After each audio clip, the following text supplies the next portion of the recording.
everyone. Welcome to another DailyJim. Today is Thursday, February 20th, 2025. And what I want to talk about today is a philanthropist with no money.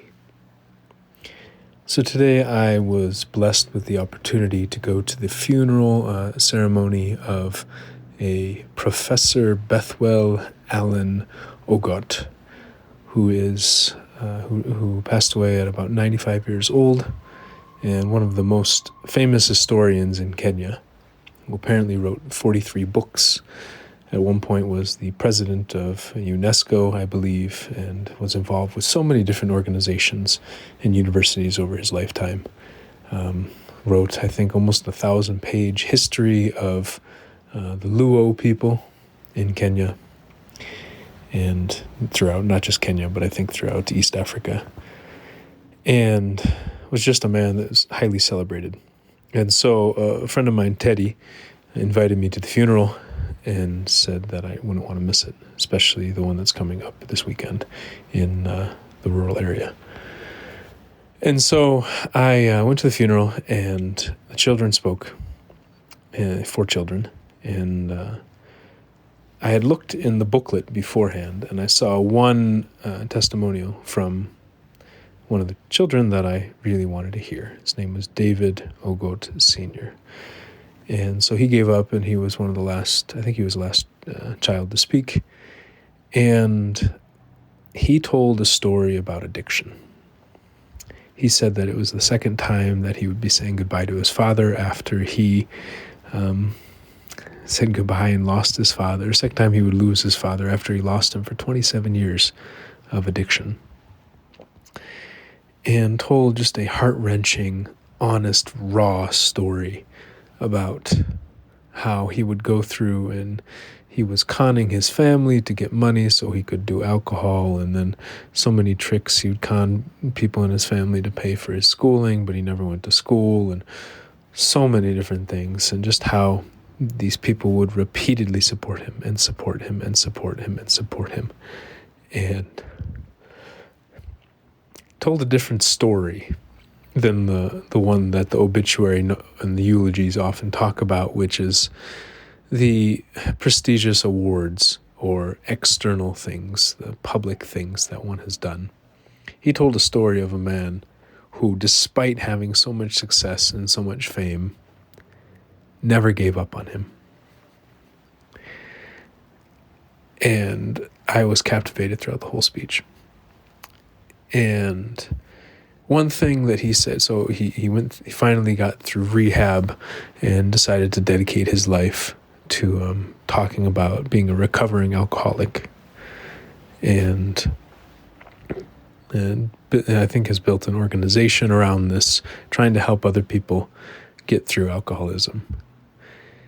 And what he would say, it's constantly fighting the battle of relapsing or whatnot. But one thing he said is that, I think he said his father would see him as a philanthropist with no money. Now, if you've been following my podcast or my work over the last 10, 12 years, that term resonated very strongly with me. And at one point, I think his father, he said that he needed rent money for the organization, and his father said, "Listen, I'm retired, I don't have the money." And then as the rent got closer and closer, I think his father invited him over and gave him a check. And he was just so grateful for his father not only never giving up on him, but believing in him and supporting him. And I can relate very strongly to that. I have been very blessed and fortunate that my family, especially my mom, but especially my dad, has supported me in being a philanthropist with no money. And there are many ways to support people in this way, but one of them is really just to give them money. And so I want to pause for a second, because that phrase reminded me of an essay by Mackenzie Scott, who is the ex-wife of Jeff Bezos. On her website, Yield Giving, she has an essay where she talks about the definition of philanthropist and how it has changed over the years, how philanthropy originally was the love of humanity, how it was donating money to good causes, donating generously to good causes and things related to that. But at some point, it got associated with really rich people. And she wanted to question that definition and say that philanthropy is still the love of humanity. And what is more generous in donation of money? Is someone who has $1 million who gives $10,000, or someone who has $10,000 and gives $5,000? Who's more generous in the donation, or which act is more generous in donation? And so what this speech helped me recognize is, as I work on this Leading Hearts Fund concept, is that we have people in society who have a lot of money, and I think we have been expecting or hoping that they would turn into philanthropists. So you have the examples in the US of the Rockefellers, of the Gettys, of the Carnegies, these ones who made money through other ways, I think often through what they call them robber barons or whatnot, through steel industry, through railroads, things like this. And then the idea is, okay, once they got a lot of money, they'll have some awakening moment where they would now want to donate and give their money away in some form of philanthropy. And I think that's one way to go about it. That's one way to increase philanthropy in the world on a scale level, is to either hope or try to help those who have a lot of money become more generous and give more. So it's part of, I think, the Giving Pledge or something. I think it's a Giving Pledge that Warren Buffett started, and I think Mackenzie Scott signed on to it, and Bill Gates as well, and other billionaires have signed on to this idea of giving away a certain percentage of their wealth. And so that's one idea. One way is to find people who have risen in financial power, and then hope that they become more generous in giving, hope they become more loving in that way. But another way that we could try is to find the people who are already very generous in giving, and we give a lot to them. What if instead of waiting to see who rises to the top, often by not so much being generous in giving, but being really good at sales, which frankly means probably receiving more than they give if they want to make profit. And what if we found the people who just give and give and give and give and give? These people often don't have a lot of money because they give it all away. What if we found these people and we gave them a lot of money? What if we put them at the high levels? How could that scale love and generosity in the world if we found the people who are already very generous and we became very generous towards them?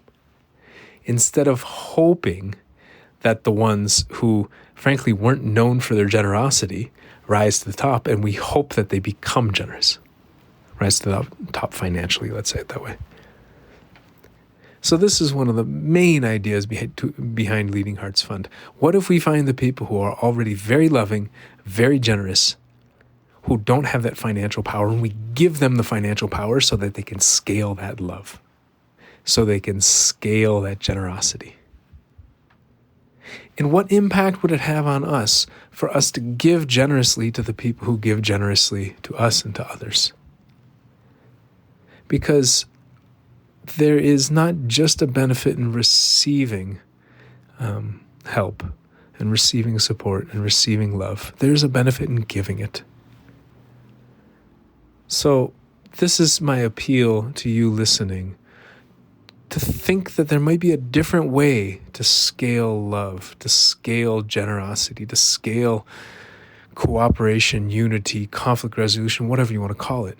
Find the people who are already really good at this stuff and then boost them up. Instead of hoping the people who have already reached kind of a economic or social top will change their ways. Now, we can still hope for that.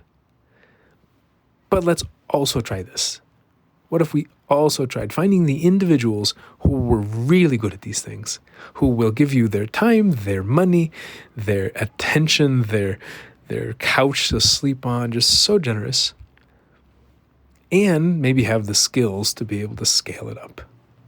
And then give them much more financial power, much more social power, aka fame and notoriety, and try to lift them up and say, go.